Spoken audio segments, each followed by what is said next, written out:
गैर बदलते हैं, फिर से हम ओजस्वता की ओर पहुंचते हैं। और जिसे कहा जाता है कि ओज के साथ साथ शौर्य के कवि, जिनने अपनी कविताओं में शूर तक को नहीं छोड़ा और शूर को भी ये कहा कि तुम उड़ते जरूर भारत में हो, लेकिन शीश झुकाकर भारत से प्रणाम करके भारत की शौर्यता वीरता ओजस्विता के सामने अपना शीश झुका लेते हो। ऐसे बड़े भाई आदरणीय अभिराम पाठक जी को आमंत्रित करें। उनके लिए उचित पंक्तियां मैं कई बार कोट कर चुका हूं। ये पंक्तियां कहीं आशीष अनंत जी लिखते हैं कि भारत की ये माटी गायब, तुमको क्रोध नहीं आया। थोड़ा सा जानिए, अब गीत से निकलना पड़ेगा आपको, क्योंकि हमें अपना भी घर चलाना है, हमें अपने आप के लिए ही तालियां बजवानी है। कहीं लिखते हैं बड़े कवि आशीष अनंत ने लिखा कि भारत की ये माटी गायब, तुमको क्रोध नहीं आया। हर पर्वत हर घाटी घायल, तुमको क्रोध नहीं आया। मुंबई की चौपाटी घायल, तुमको क्रोध नहीं आया। कश्मीर की घाटी घायल, तुमको क्रोध नहीं आया। अरे माताओं की छाती घायल, तुमको क्रोध नहीं आया। अरे क्रोध तुम्हारे मन में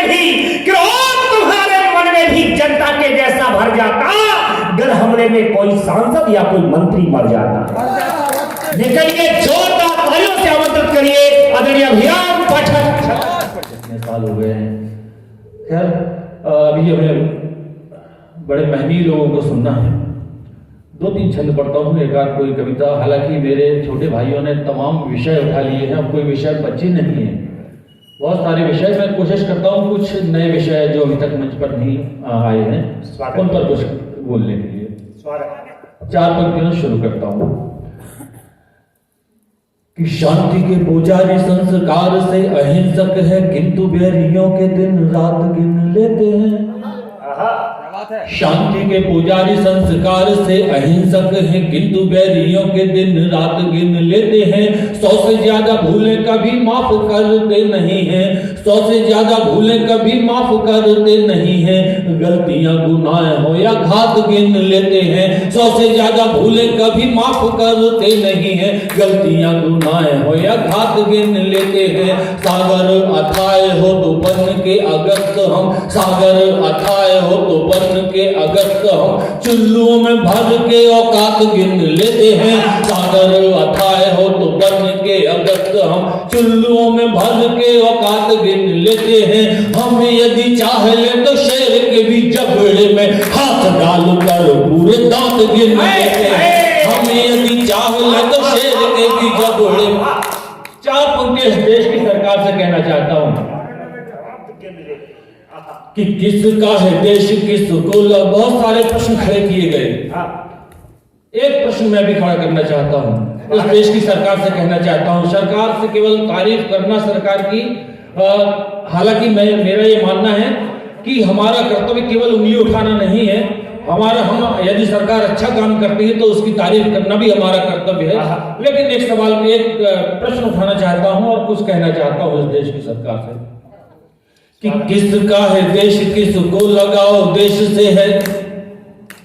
किसका है देश किसको लगाओ देश से है, एक बार फिर से विचार होना चाहिए।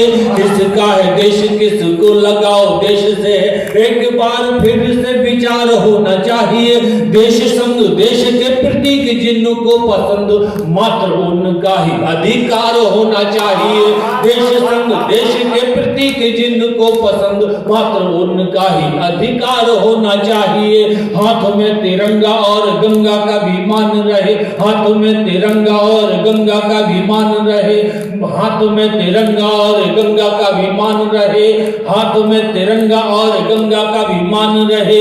वर्तनी में हिंदी भी स्वीकार होना चाहिए, हाथ में तिरंगा और गंगा का भी मान रहे। वर्तनी में हिंदी भी स्वीकार होना चाहिए। जनगण मन का श्लोक रहे होठ पर, वंदे मातरम से भी प्यार होना चाहिए। जनगण मन का श्लोक, कौन से वंदे मातरम से? वंदे मातरम वाले मंत्र में वो शक्ति है कि दुश्मनों की छाती पे तिरंगा गाड़ देते हैं। वंदे मातरम वाले मंत्र में वो शक्ति है कि दुश्मनों की छाती पे तिरंगा गाड़ देते हैं। कोई आंख देश को जो घूर के भी देख ले तो चक्षुओं को नोच कर सीना फाड़ देते हैं। कोई आंख देश को जो घूर के भी देख ले तो चक्षुओं को नोच कर सीना फाड़ देते हैं। भारती के शौर्य की जो तीव्रता को मापता है, भारती के शौर्य की जो तीव्रता को मापता है, ऐसे हौसलों को जड़ से उखाड़ देते हैं। आन बान शान यदि स्वाभिमान जाए तब पूरी लंका एक पल में उजाड़ देते हैं। आन बान शान यदि स्वाभिमान जाए तब पूरी लंका एक पल में उजाड़ देते हैं। मैंने यहाँ पर बहुत सारी कविताएं पढ़ी। आज मैं मैंने पिछली बार एक सैनिक की चिट्ठी कविता पढ़ी थी। उसके बाद मैंने वो कविता जिस दोस्त को लेकर के लिखी थी, उस दोस्त का पार्थिव शरीर आया था जब मैंने लिखी थी। मैं एक बिल्कुल नई कविता पढ़ता हूँ जो अभी हमारे मंच के लोगों ने भी नहीं सुनी है, किसी ने भी नहीं सुनी है ना। मंच कविता का शीर्षक है सैनिक का शव। एक सैनिक का शव आता है और उसकी पत्नी रोती है। अच्छा, मृत्यु के पश्चात का जो रोना होता है वो एक विचित्र तरह का रोना होता है। व्यक्ति कुछ ना कुछ बोलता जाता है और रोता जाता है। तो जब उस सैनिक का शव आता है तो उसकी पत्नी रोती जाती है और कुछ बोलती जाती है। क्या क्या बोलती है, बस उतनी बात, ये सिर्फ 2-4 बातें हैं उस कविता में, सुनना कि उगते सूरज की किरणों में सन्नाटा सा छाया था, उगते सूरज की किरणों में सन्नाटा सा छाया था। एक तिरंगे में लिपटा सीमा से सैनिक आया था, एक तिरंगे में लिपटा सीमा से सैनिक आया था। खेत और खलिहान गांव की गली गली खामोश हुई, उसकी बेबस बुध खोकर रो रो कर बेहोश हुई, उसकी बेबस बुध खोकर रो रो कर बेहोश हुई। था उसको विश्वास नहीं परलोक सिधारी है डोली, मूर्छा टूटी जब पत्नी की सासों मां से बोली, मूर्छा टूटी जब पत्नी की सासों मां से बोली। थके हुए वो आए हैं मां उनको थोड़ा सोने दो, विजय प्राप्त कर लौटे हैं मां घर में उत्सव होने दो, विजय प्राप्त कर लौटे हैं मां घर में उत्सव होने दो। आंख मूंद कर वो लेटे हैं मां उनको सुस्ताने दो, आंख मूंद कर वो लेटे हैं मां उनको सुस्ताने दो। मुझे बुलाते हैं मां प्रीतम मुझको बाहर जाने दो, मुझे बुलाते हैं मां प्रीतम मुझको बाहर जाने दो। वो अपने बचपन को याद करती है और क्या कहती है कि बचपन में जब गुड्डा गुड़ियों का मैं ब्याह रचाती थी, बचपन में जब गुड्डा गुड़ियों का मैं ब्याह रचाती थी, तब भी दूल्हे के पुतले को सीमा पर भिजवाती थी, तब भी दूल्हे के पुतले को सीमा पर भिजवाती थी। उसको फिर वापस बुलवा कर मैं त्योहार मनाती थी, अपने जीवन के सपनों को ऐसे रोज सजाती थी। जिस दिन बापू ने अम्मा को ये रिश्ता बतलाया था, उस दिन मंदिर जाकर मैंने मां पर साथ चढ़ाया था, उस दिन मंदिर जाकर मैंने मां पर साथ चढ़ाया था। अब मैं किसको विदा करूंगी, किसको तिलक लगाऊंगी, किसके आने की राहों में अपने नयन बिछाऊंगी, किसके आने की राहों में अपने नयन बिछाऊंगी।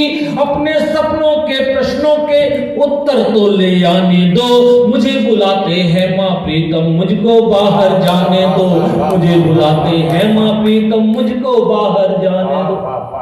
अपने घर की जिम्मेवारियों को याद करती है और क्या कहती है कि भावर के बचनों को बीच भंवर में छोड़ नहीं सकते, भावर के बचनों को बीच भंवर में छोड़ नहीं सकते।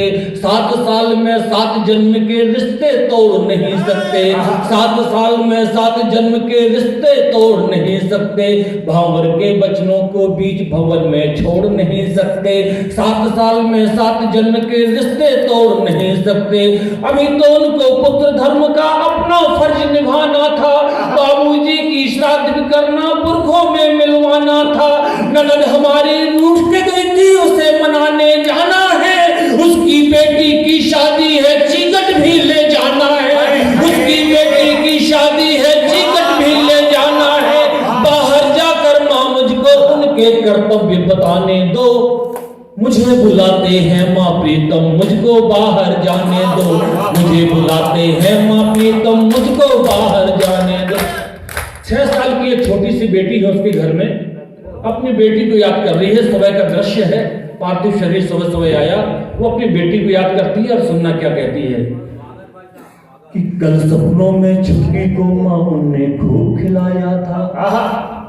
कल सपनों में छुटकी को माँ ने खूब खिलाया था। सोकर उठी सुबह छुटकी ने रो रो कर बतलाया था। सोकर उठी सुबह छुटकी ने रो रो कर बतलाया था। बोली मम्मी मुझे बताओ पापा जी कब आएंगे, मुझसे वादा करके गए थे मुझे खिलौने लाएंगे। रोज रात के सपनों में जो पापा के संग सोती हो, आज उठेगी तो पूछेगी दादी तुम क्यों रोती हो। आज उठेगी तो पूछेगी दादी तुम क्यों रोती हो।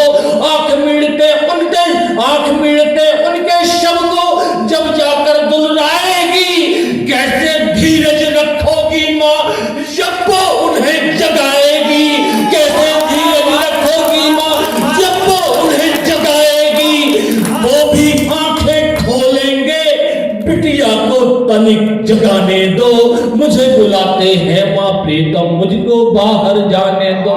मुझे बुलाते हैं माँ प्रीतम मुझको बाहर। और अंत में इस देश की नारी का चरित्र पढ़ता हूं। हमारे भारतवर्ष की नारी क्या है और क्या सोचती है, अंत में सुनना कि पूरे भारत की उम्मीदों का सहरा वो बांधे थे। पूरे भारत की उम्मीदों का सहरा वो बांधे थे। भारत माता की डोली के मेरे शौहर कांधे थे। भारत माता की डोली के मेरे शौहर कांधे थे। दुश्मन के आगे माँ उनका साहस हार नहीं सकता। अभिमन्यु से योद्धा को माँ कोई मार नहीं सकता। अमर सुहाग हुआ है मेरा 7 जन्म तक चमकेगा। तेरे दूध का रंग सूरज में अस्ताचल तक दमकेगा। तेरे दूध का रंग सूरज में अस्ताचल तक दमकेगा। मैं भी कैसी पागल हूँ ना हक में नीर बहाती हूँ। मैं शहीद की बेवा हूँ, हाँ छाती ठोक बताती हूँ। मैं शहीद की बेवा हूँ, हाँ छाती ठोक बताती हूँ। मुझको अपने स्वाभिमान के दर्शन तो करवाने दो। मुझे बुलाते हैं माँ प्रीतम मुझको बाहर जाने दो। मुझे बुलाते हैं माँ प्रीतम मुझको बाहर जाने दो।